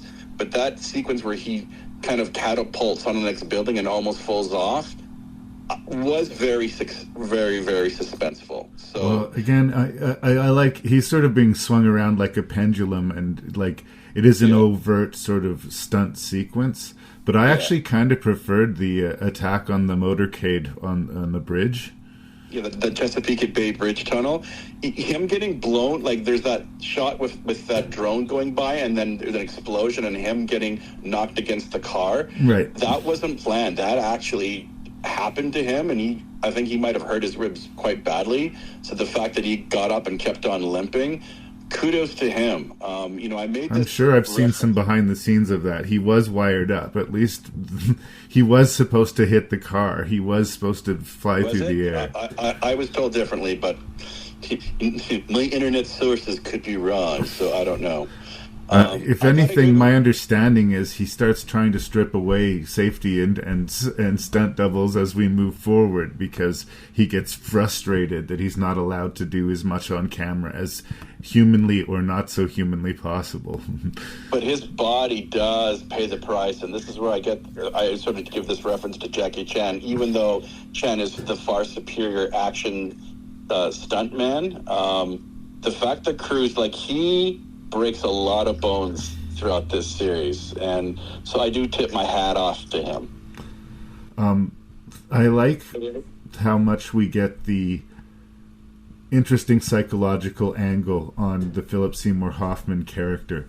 I actually had to look and see, this was a year before No Country for Old Men, because I'm getting a huge Anton Chigurh vibe off of Philip Seymour Hoffman, and he couldn't have been stealing it because the movie hadn't come out yet. So, but this idea of a almost emotionless guy, like he blanches when he's being, threatened to be tossed out of an airplane, like it would be a normal human response, and he puts on a scary face when he's, interrogating somebody. But for the most part, he is dead-eyed and blank and kind of bored with everything, and I think he enjoys the sensation of everything, all of his plans coming together before him, but there's not much actual emotional reality to him. Like he's not just a Bond villain because, he's ambitious and he likes money, but he is a mentally sick person and he is thriving somehow in this criminal underground.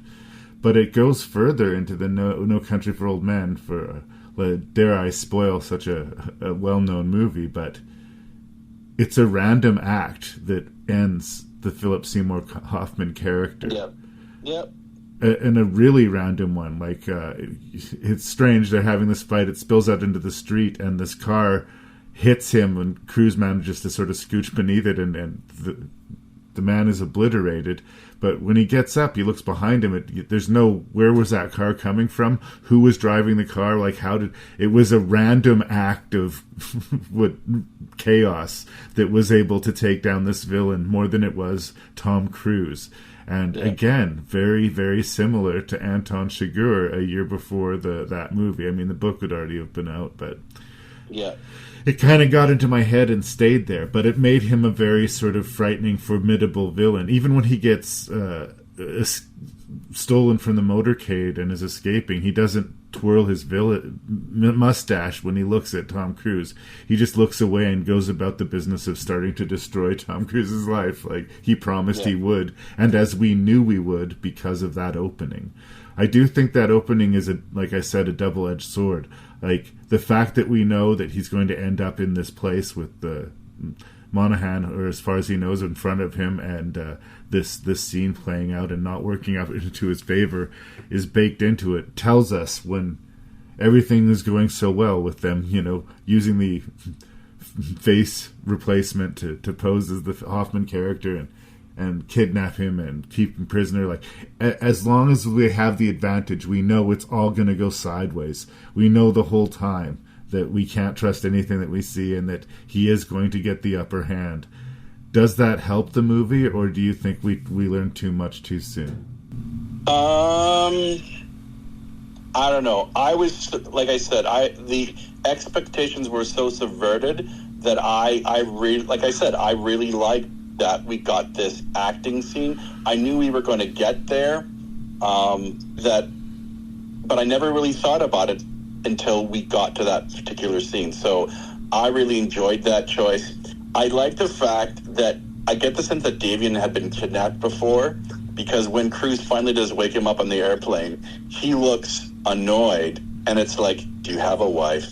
Yeah. Do you have a girlfriend? Because I'm going to find her, and I'm going to kill her. So it just sort of signaled like he'd been here before, he wasn't afraid, and knew that even though right now I may not have the advantage per se, I am going to get out of this. Yeah. And when I do, I am going to kill you in front of her, like make her watch. Like there is such a sociopathic, I mean, he is very Bond, like he's very evil and with his menace. I was actually more impressed with Crudup as the villain. Even though, and here's my biggest complaint about the whole film, I was ahead of it the entire time. Like I knew the second that Crudup showed up, I went, he's a bad guy. Because he's being too chummy, and even when he's helping Cruz, when Cruz is like, you know, sort of caught by Fishburne, and he's like, his mouth is covered and he's all tied up. I thought there's no way that Fishburne is the villain here, because they're setting it up, and who else really is there? Why have Billy Crudup in your movie? And that was I'd say that's my overall complaint, is that I knew where this movie was going. There was no aha moment.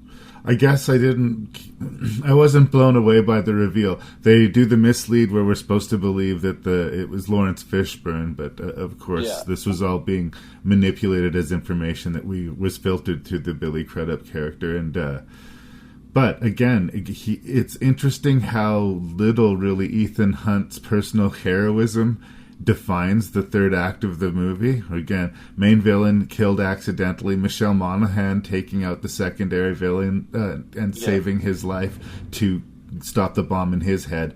In any other movie, it would have been the other way around. The bomb would have been in her head and he would have been saving her, right? Like, it's really interesting. Like, it's the opposite of Mission Impossible 2, which is why it's so much better than Mission Impossible 2.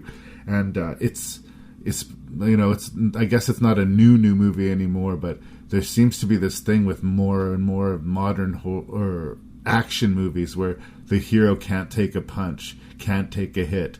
He's still got to look good and be cool until the end of the movie even. And I don't know if this makes me an old man, but I appreciate a hero who ends up taking a beating, and sort of like Indiana Jones in Raiders of the Lost Ark kind of lucks his way into victory as much as anything else. Right? Oh, yeah. I think I just like Crudup's explanation for his heel turn, that he was manipulating Davian, that he was going to gain access to all these other gun runners or the criminal underworld, and that's why he had set up and betrayed that first agent, played by Kerry Russell. Right. It was a very chilling explanation, and I thought that's a very dark CIA spy way of, I'm going to be this dangerous wolf, but to catch a wolf, you have to become a wolf kind of mentality, and I appreciated that. Like, Davian was always evil and smarmy, and never really, even though he's cold and sociopathic, it didn't feel as many layers, where Crudup was, not smiley villain. I guess it was just that explanation in that Lost City of China where he says, this is why I'm doing it. I actually sort of understand that rationale. You're still evil for doing it, but the fact that you were willing to sacrifice a couple of spies and chummy up with Davian to get a whole network of evil people, I bought that, and it made it kind of terrifying to me. I just also love the name Owen Davian. It's such a evil name.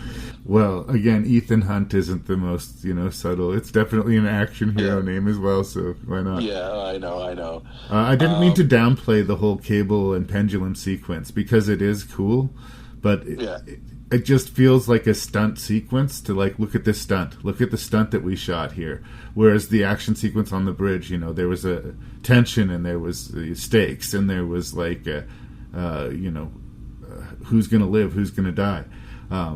I do know, just because it's hard not to know, that Simon Pegg and Vig Rhames are going to be around as we move forward in the series. But I liked Maggie Q. She's good. I'm glad they used her.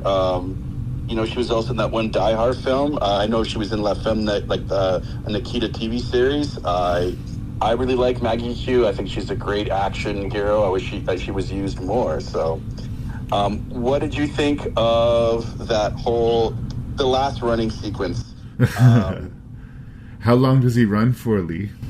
He runs for 3,222 feet. It's one of the longest of the series. And it's in, and I hope I say this correctly.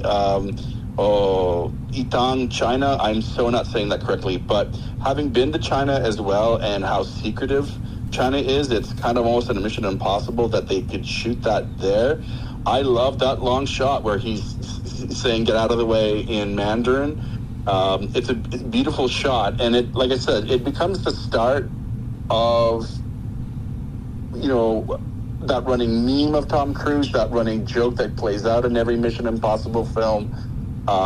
This story template that Mission Impossible 3 is essentially what we get, but bigger and bigger each other Mission Impossible film. Right. Like what we see here now, they kind of went, this is what is successful. We'll just make it bigger and bigger and hopefully more thrilling. And I think for the most part they're successful. So this template right here is what a Mission Impossible film is. No, it's the third movie and they finally found themselves, right? Like Jason Voorhees has put the mask on and going forward we're going to be more comfortable and know what the franchise is. And I'm good for that. I also like how, considering it we didn't really know the Kerry Russell character before now, they did a really good job on making us like her and give a shit about the fact that she did well and was able to get the information covertly to Ethan, and that she didn't have the good outcome, that her death is sort of like the plot crux point that gets things rolling, that starts the rest of the action happening. A lot of times that's glossed over, and I don't know if she had the built-in love because she had the TV show with him at the time too, but I just thought it was well handled. I even love that Luther asked Ethan, I gotta ask, but did you, and he asked if he'd been intimate with her. I just liked that. I liked that they were examining the struggles that these people would have being a human being, but at the same time being these secret cooperative agents that have such this duality of life. That was an angle that was just very palpable and very intriguing to me. They used Luther very, very well in this in this series, and going forward they get better and better, and they get better with Shaun of the Dead. Benji is his name, is the character's name. Yeah. But he gets used better and better as well. And so we have other characters to latch onto and feel some emotional stakes. It's not just the Tom Cruise show now. We've kind of got like the players, and that's, if they want to be the American James Bond, they do. Like James Bond has that. James Bond has the beloved side characters that we want to see. And the Felix Leiter character in the James Bond series. Yes, sure. Yeah, but I mean, it's mostly I'm happy. I mean, part of it is just they could almost only improve after what had happened with the second movie, I thought. But I do kind of feel that like the series after these three movies kind of has found what it was meant to be, and it's more hopefully, and I hear this is true, but now it's all new for me as we know going forward. It's going to keep building off of this, so I'm happy with where we are. I'm still not foaming at the mouth, but this was a solid entry. Yeah, and I mean, that's the thing that we're going to have to wrestle with. Like, this isn't No Country for Old Men. Like, they are pulp entertainment. No, for sure. I was talking specifically the character, not the vibe. Yeah. Like, I guess. Yeah. No. Yeah. Sorry. Yes, I agree with you.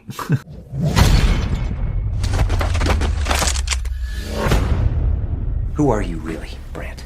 We all have our secrets. Don't we, Ethan?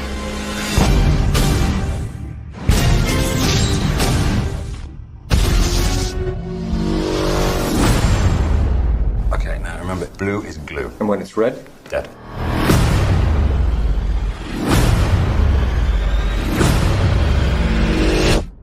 You're not gonna make it! You're not helping.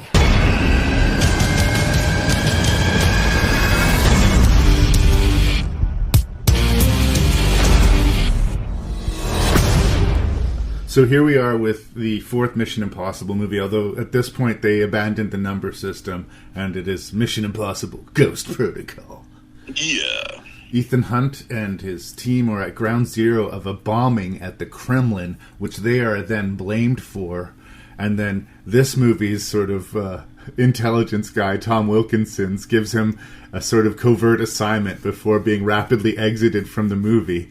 And it's good because we have a really connected team here that have no choice but to work together, but they don't have any of their typical supports of the apparatus of the super secret, spy machinery that had worked around them.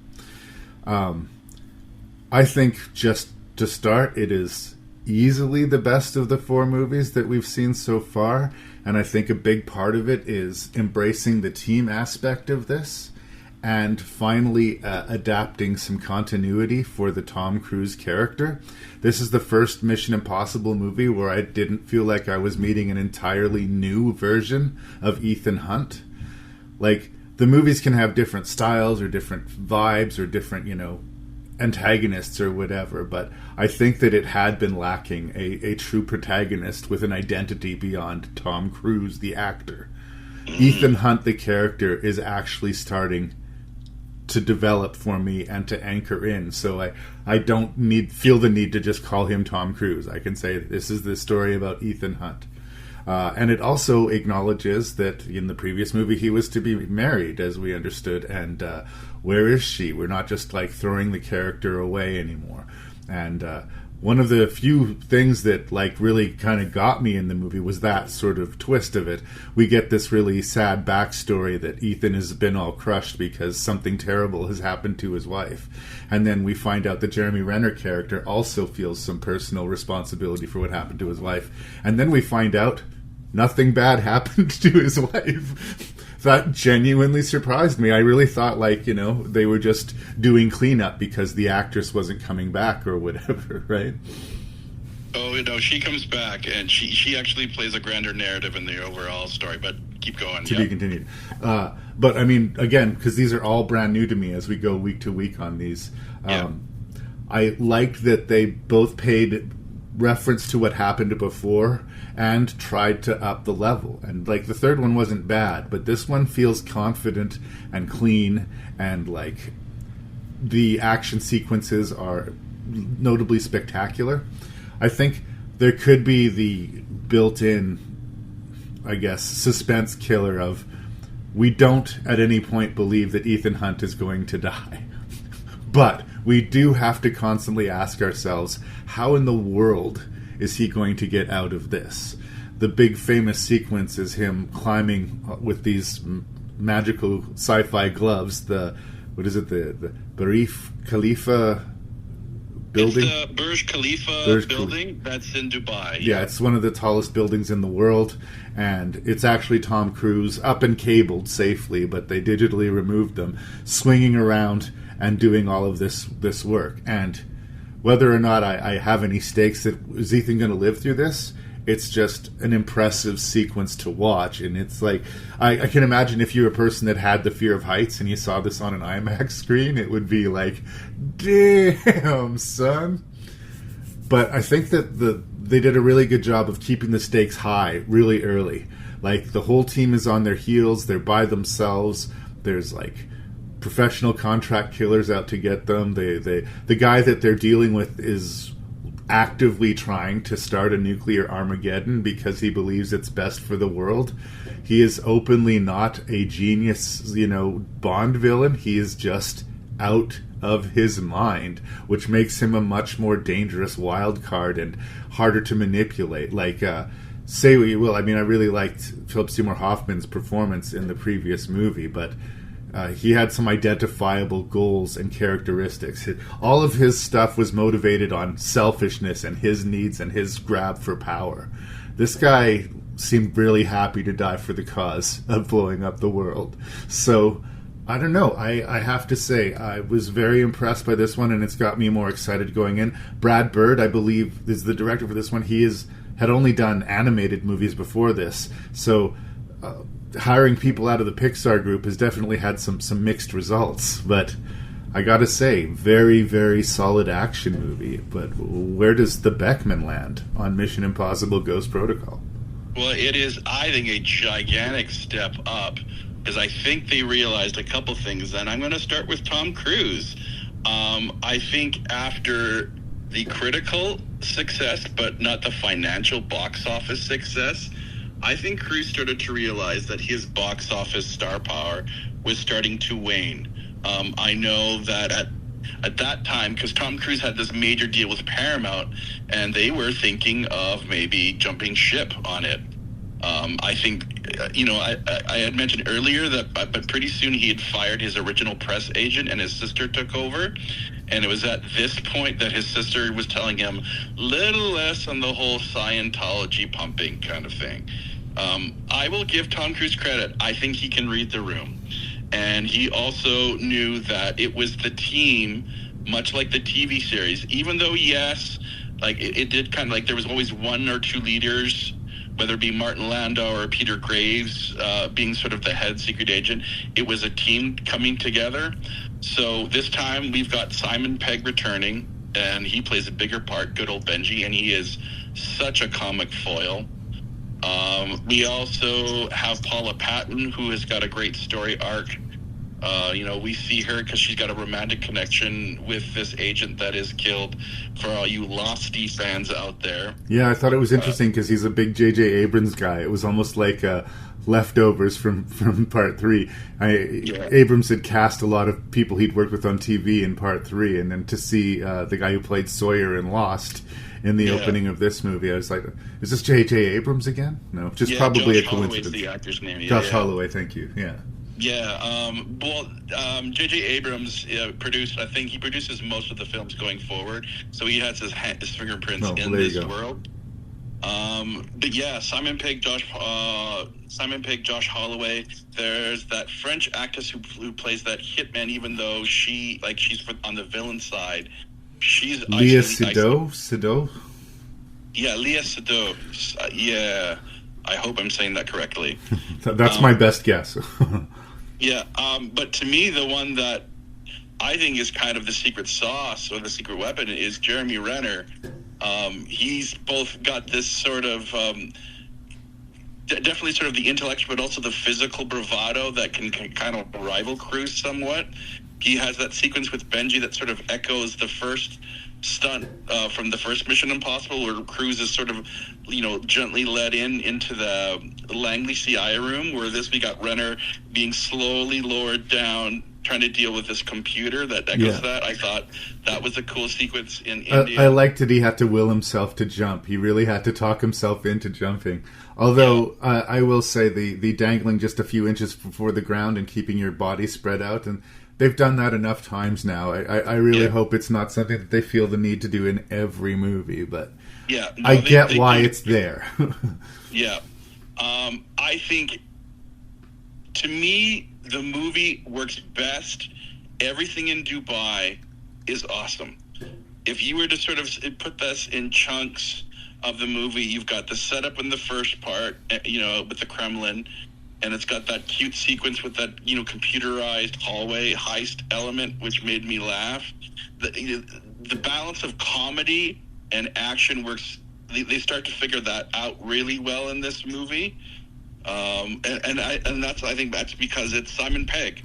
Well, it's Simon not Pegg the Tom Cruise show. He has real support around him, and that is needed. The Tom Cruise show at this point has kind of become embarrassing, or not embarrassing, but familiar to the point that it's hard to get excited about. We can't fear for Ethan Hunt, but we can fear for his team. They do a good job of letting Jeremy Renner be kind of a wild card for a long time. They are thrust together, but they're a reason not to trust each other. And he clearly has skills beyond the analyst title that he's been given. And, why is he so weird around Tom Cruise? And again, these reveals all pay off, and we go from being, this guy's a secret bad guy, to really cheering for him. So well, the villains and the storytellers figure out that the way to hurt Ethan is to hurt the people that he cares about. Yep. And how do you do that? You put people around him and give them their story arcs for you to care about them, so Ethan cares about them, and you've got your pathos. Yeah.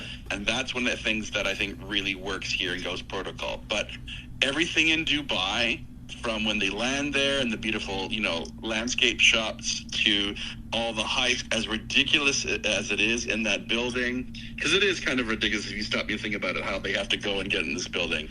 But as a person who has a genuine rational fear of heights, and even though I know Tom Cruise is not going to fall to his death, I did the whole, fuck me, yeah, and then he swings through, and then he has a fight sequence, and then he swings again. I'm like, good for you, movie. Like, I know that Tom Cruise is going to survive, but good for you.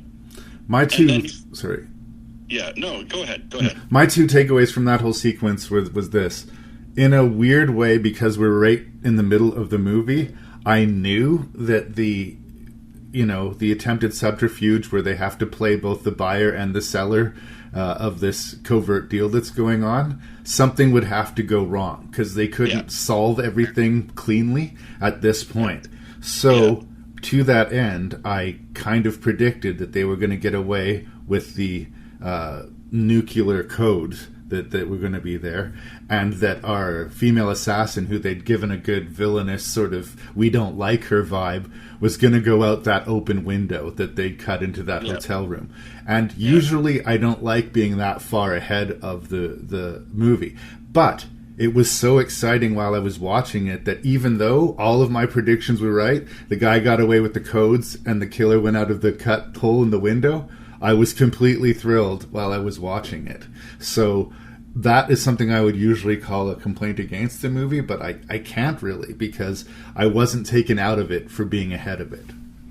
Well, and I think you've hit the nail right on the head here with the problems overall with the Mission Impossible movies, is that I think, Larry, you will always be ahead of the story. Right.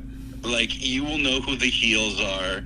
Nothing is going to really shock you, and you know that no matter how crazy these action sequences are, and they do defy the laws of physics, it's like Ethan Hunt is going to survive, and it comes back to that whole Snake Plissken, Riddick, Vin Diesel Riddick character, where they've read the script, they're immortal, and they know they're immortal. And while Ethan Hunt is not immortal and knows he's not immortal, we know as the viewer that you're going to leave the theater knowing that Ethan Hunt has saved the day, and that the bad guys are going to get it, and blah, blah, blah, blah, blah. But until now, I would say that the movies were dumber than they thought they were. And I think this movie is legitimately pretty smart. Just because I knew that things couldn't go absolutely crystal halfway through the movie. I mean, that just makes sense. That stands to reason. But they still managed to keep me, on the edge of my seat, or whatever cliche you want to say. It's a thrilling action movie, and they want me to be absolutely in it, and I'm absolutely in it. Well, and Tom Cruise knows this, that he's a bit of a showman. You've paid your money and you want to be thrilled somehow. So how are we going to thrill you? well, we're going to thrill you with these over-the-top kind of stunt sequences. And even though he's got harnesses and whatnot, and they're digitally removed, it's like I could not, maybe with enough training and enough drugs to not make me so nervous, you could get me out on the ledge. But god damn, I don't know if I could do that. Right. Like I have a paralyzing fear of heights. He clearly does not. I have to tip my hat. It's an impressive sequence, and then we get that great running chase sequence, and here we are. It is 2 minutes and 5 seconds long in the movie. He runs through a dust storm.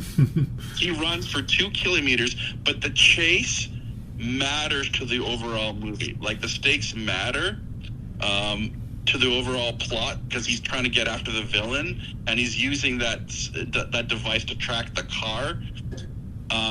So there's still a thrilling element to it, and I've never really seen a chase in a sandstorm. Yeah. And that was something else that I hadn't seen before. So I thought, good on them. It was showing me something new. So everything in Dubai, I thought, everything beyond that, and the movie never truly recovered. It was still thrilling, but the reason to really see the movie is the middle chunk with Dubai. I do agree that it's kind of so good that it diminishes the third act to some extent. But by that point, the movie's been so solid that you kind of go with it. I think that automated car manufacturing machine, it took me back to the droid factory in the third Star Wars prequel, in that it just didn't feel real. Whether or not these places are real, it felt like an artificial environment more than anything else in the movie had. Yeah. And well, let's talk about Michael Nyquist, because here's my biggest problem with Ghost Protocol. And part of it is that we did have Philip Seymour Hoffman last time. I wonder if some of Michael Nyquist's performances was left on the cutting room floor, because he's not in the movie as much as we realize. Right. And we need. I remember the first time seeing it, and I had really no memory of him. I love how he goes out. I love that he makes that choice to die right in front of Ethan. Like, he just goes, you know what? I'm going to jump and kill myself.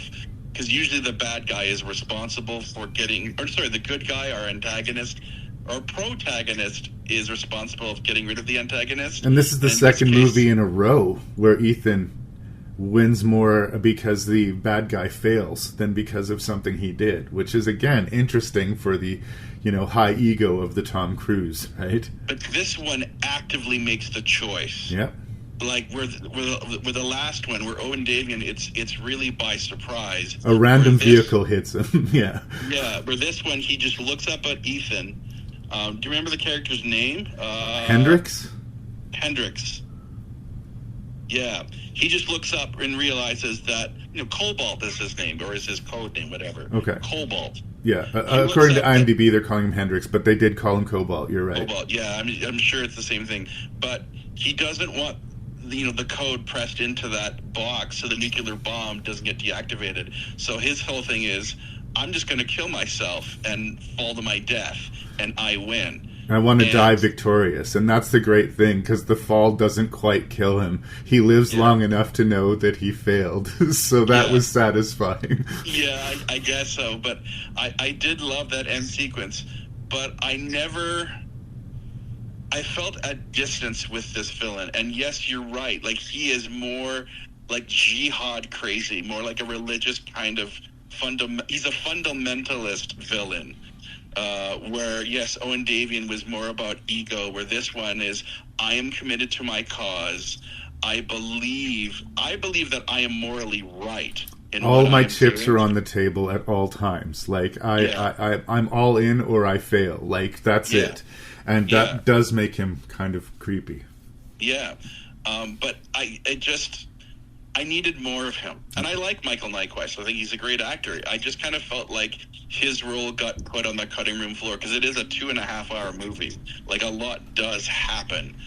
So I never, the bad guy wasn't really there for me. That was, I guess, my big criticism with this movie is I needed more Michael Nyquist. Right. I just needed more. I thought it was an interesting, just to change the subject slightly here, that the Benji character, Simon Pegg's character, and he was very correctly, accurately cast to be kind of a comic relief, maybe a little bit of a foil. He is new to the, Mission Impossible team, but he's done his training and he's in there. But he's clumsy and he's not good at his job, and he spends most of the movie messing up. But it's interesting to me that the thing that cleans his record and confirms him as part of the team is when he successfully kills one of the bad guys. The big Benji moment is when he is finally able to draw his gun and shoot this guy to kill or to save Jeremy Renner's character, Brandt. And that's kind of strange and complicated, and I feel like they could have done a little bit more, even just a scene of Benji's character taking in that he has taken a life here. Nothing about that character seems hard-boiled or like that he grew up military and, that fight skills and shooting skills, like his brain is his big commodity to the team. But if he has to put down the computer and pick up the pistol, we now know that he can do that. So, it's a little bit, perhaps jingoistic and military that, you got to have to get blood on your hands to be formally accepted by the team. But it did sort of elevate him from just the sidekick or just the comic relief, that within this very busy spy movie, he had a very complete story and a very complete arc. I do love the scene, and once again, it's in that the building in Dubai where he's sort of telling Ethan, "Oh yeah, but you can go and handle this. You can go and hang around this building. That's all right. I mean, you always do the whole impossible thing." And Ethan Hunt gives him the whole, "Excuse me, you've just told me to do what kind of plan?"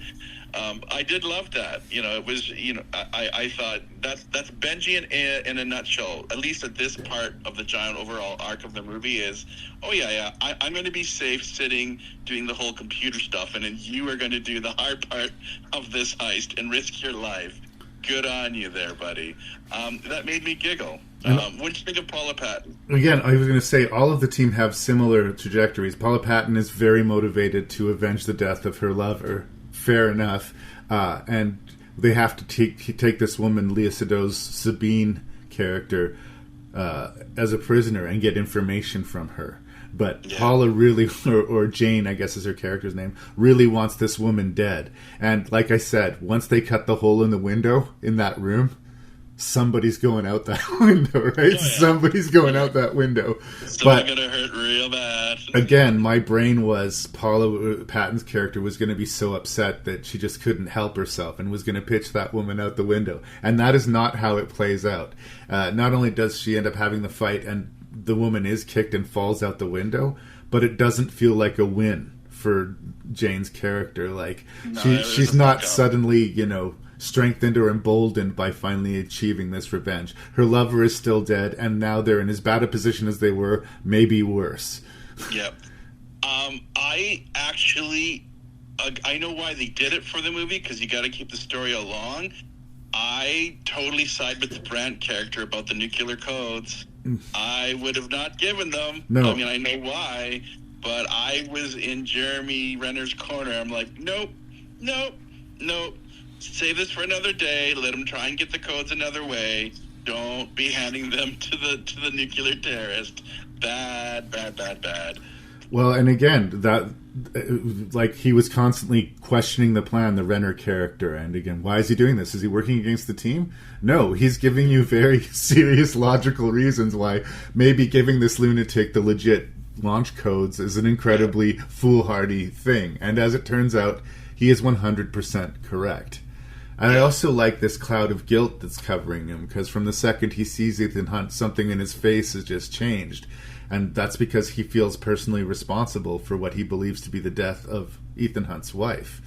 Yeah. Even when Ethan Hunt formally invites him to be part of the team at the end of it, he feels he is personally unworthy. The whole reason he sort of hung up his, super spy badge or whatever is because he didn't want to be responsible for another innocent life. And as it turns out, he wasn't.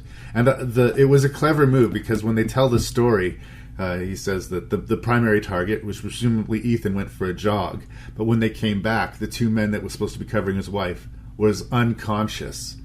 Yeah. Not dead, unconscious, right?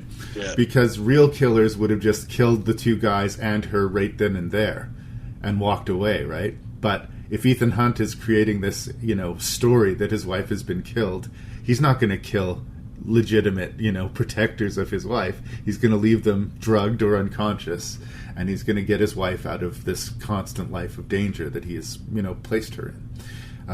So every member of the team has an arc. I mean, they're not all as big as, what's going on with the main thrust of the movie, but that's 4 characters that get their own complete story that aren't just tossed away. It is a team effort.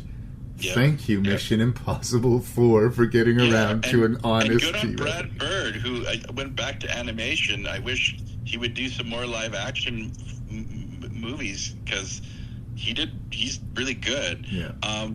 Before we go, I do want to mention Tom Muglinson. I know you did. I love the cliche of the exposition character giving their exposition and then bang. There's got to be a rule about that. Somewhere in the whole film language, analects, there's got to be. But the second I saw Tom Wilkinson and he's giving that speech, I'm like 10, 9, 8. I didn't necessarily think he was going to die that quickly, but I didn't give him a large lifespan personally. But I figured he wasn't leaving that car. I think that it's interesting that, like, every Mission Impossible, we've had a new point of contact played by a different celebrity that doesn't go into the next movie. I don't know if that carries on, but like we've had Lawrence Fishburne and Anthony Hopkins and John Voight and now Tom Wilkinson being the team's point of contact. Every movie that switches out for some reason. Yeah, no, that is interesting. But no, good to see Tom Wilkinson. Overall, I think the movie is a gigantic step up, and I do think it gets better and better. And I'm actually looking forward to watching the next Mission Impossible movie. The last franchise we did, I found myself dreading each next entry after a point, and now I'm genuinely looking forward to it. So it's a good place to be. Is there anything else you want to say about Ghost Protocol? We're getting close to half an hour here. No, I think I have said everything, and I said good job, Tom, and good job, Brad Bird.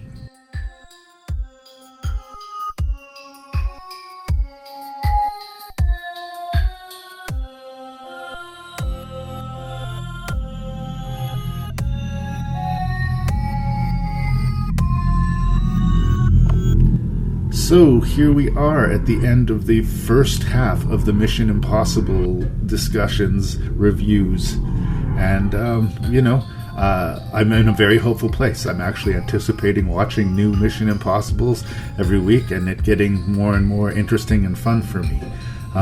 Just in the interest of doing a midpoint rank, my least favorite is easily number 2, followed by probably the first one, followed by the third, and then the best of the bunch so far is the 4th. So, yes, 4, 3, 1, 2, I guess would be the rank so far. But I have the right to change my mind when we do the complete rank with Beckmann at the end of this next episode. But in the meantime, how are we doing? Am I being fair? Am I too judgy?